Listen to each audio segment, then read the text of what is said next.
సమాచార హక్కు పరిరక్షణ సమితి ఎలక్షన్ వాచ్ కమిటీ ఆధ్వర్యంలో సమాచార హక్కు చట్టం 20వ ఆవిర్భావ దినోత్సవంను హైదరాబాద్లో ఘనంగా నిర్వహించారు. ఆదివారం హైదరాబాద్లోని సోమాజిగూడ ప్రెస్ క్లబ్లో సమాచార హక్కు పరిరక్షణ సమితి ఎలక్షన్ వాచ్ కమిటీ జాతీయ చైర్మన్ డాక్టర్ బొమ్మరబోయిన కేశవులు ముదిరాజ్ అధ్యక్షతన జరిగిన కార్యక్రమానికి తెలంగాణ రాష్ట్ర ప్రణాళిక సంఘం ఉపాధ్యక్షులు డాక్టర్ జి చిన్నారెడ్డి ముఖ్య అతిథిగా హాజరయ్యారు. సమాచార హక్కు పరిరక్షణ సమితి ఎలక్షన్ వాచ్ కమిటీ ఆధ్వర్యంలో సమాచార హక్కు చట్టం 20వ ఆవిర్భావ దినోత్సవంను హైదరాబాద్లో ఘనంగా నిర్వహించారు.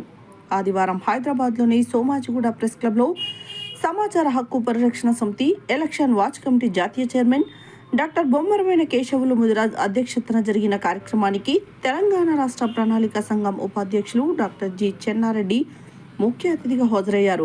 ఈ సందర్భంగా ఆయన మాట్లాడుతూ ప్రభుత్వ పాలనలో జవాబుదారీతనం, పారదర్శకత కోసం సమాచార హక్కు చట్టంను యూపీఏ ప్రభుత్వం తీసుకొచ్చిందని చెప్పారు. పౌరులకు మెరుగైన సేవలు అందించేందుకు ఇచ్చిన ఈ చట్టం ద్వారా సమాచారం సులువుగా తెలుసుకోవచ్చని వివరించారు. ఈ కార్యక్రమానికి మరో ముఖ్య అతిథిగా విచ్చేసిన రాష్ట్ర మానవ హక్కుల కమిషన్ మాజీ చైర్మన్ డాక్టర్ జి చంద్రయ్య మాట్లాడుతూ సమాచార హక్కు చట్టం అనేది పాలనలో జవాబుదారీతనం కోసం తెచ్చిన చట్టం అని వివరించారు. సమాచార హక్కు పరిరక్షణ సమితి ఎలక్షన్ వాచ్ కమిటీ జాతీయ చైర్మన్ డాక్టర్ బొమ్మరబోయిన కేశవులు మాట్లాడుతూ యూపీఏ ప్రభుత్వం 2005లో సమాచార హక్కు చట్టం తెచ్చిందన్నారు. ఈ చట్టంలో ఎంతో కీలకమైందని తెలిపారు. సమాచార హక్కు చట్టంపై అవగాహన కల్పించేందుకు 2009లో సమాచార హక్కు పరిరక్షణ సమితి ఎలక్షన్ వాచ్ కమిటీని స్థాపించినట్లు చెప్పారు. ఈ సందర్భంగా సమాచార హక్కు చట్టం పుస్తకాలను, కరపత్రాన్ని అతిథులు ఆవిష్కరించారు. సమాచార హక్కు పరిరక్షణ సమితి ఎలక్షన్ వాచ్ కమిటీ 2024-25 వార్షిక నివేదికను సమాచార హక్కు పరిరక్షణ సమితి తెలంగాణ రాష్ట్ర కన్వీనర్ కన్నెబోయిన ఉషారాణి చదివి వినిపించారు. కళాకారులు ఆటపాటలతో ధూమ్ధాంతో సదస్సు ప్రాంగణం మార్మోగింది. ఈ కార్యక్రమంలో జనసాధన సమితి జాతీయ అధ్యక్షులు దుశ్చర్ల సత్యనారాయణ, విశ్రాంత ఐఏఎస్ అధికారి Lakshmikantham, Kamineni Hospital principal doctor Rangarao, Telangana Mana Mudiraj మహాసభ రాష్ట్ర ప్రధాన కార్యదర్శి శివయ్య ముదిరాజ్, ఎస్హెచ్పి ఎస్ కోశాధికారి రేఖా రజని, సభ్యులు మేకల శ్రీహరి, ఎరుకల నరహరి, మెట్టు మధు, కలువాల హరికృష్ణ, మేడి యాదయ్య, పగిడిమర్రి బ్రహ్మచారి, కమిటీ సభ్యులు తదితరులు పాల్గొన్నారు.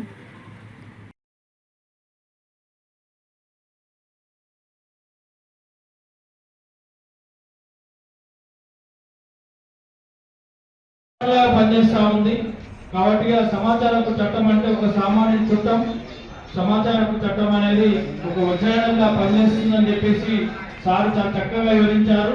వారు అందుకే కాకుండా విద్యావేత్త, వారు చాలా కవితలు చెప్పట్ల ద్వారా స్వాగతం పలకాల్సి చెప్తున్నారు. ఎందుకంటే 2005 చట్టం వచ్చిన తర్వాత ఏ విధంగా విధి విధానాలు అమల్లోకి వచ్చాయి, ఏ సెక్షన్ కింద మనం సమాచారం అయితే ఇస్తారు, ఏ సెక్షన్ కింద అప్డేట్కి వెళ్ళాలి, ఏ విధంగా మనం సమాచారం సేకరించాలని చెప్పేసి గత 2005 నుంచి 2020 వరకు ఏ విధంగా చట్టము అంచెలంచెలు ఎదుర్కొంటూ వస్తుందో దానికి నిదర్శనం యూపీఏ ప్రభుత్వము.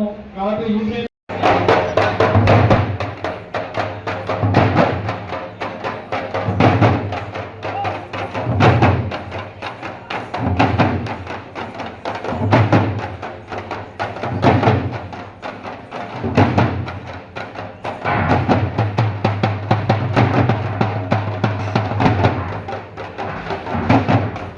అవుతా ఉంది.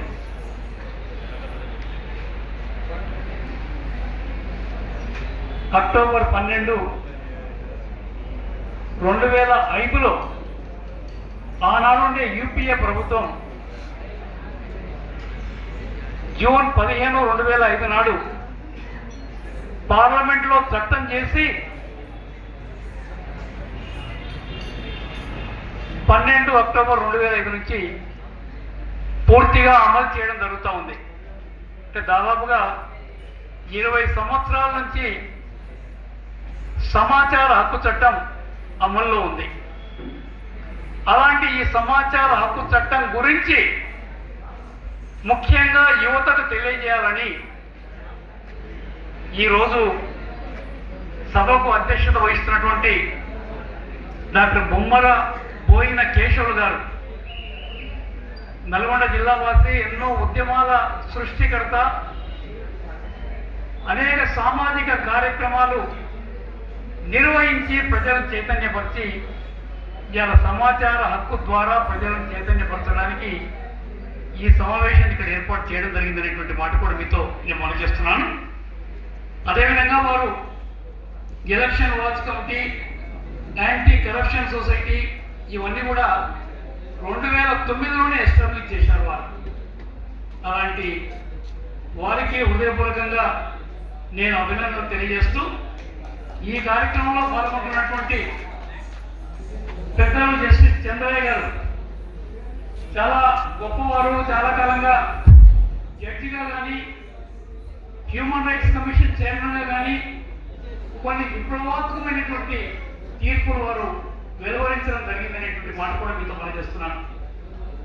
అదేవిధంగా శ్రీ లక్ష్మీకాంతరావు గారు రిటైర్డ్ ఐఏఎస్ ఆఫీసర్, వారికి కూడా చాలా గొప్ప పేరుంది మన ఉమ్మడి ఆంధ్రప్రదేశ్లో కానీ తెలంగాణలో కానీ.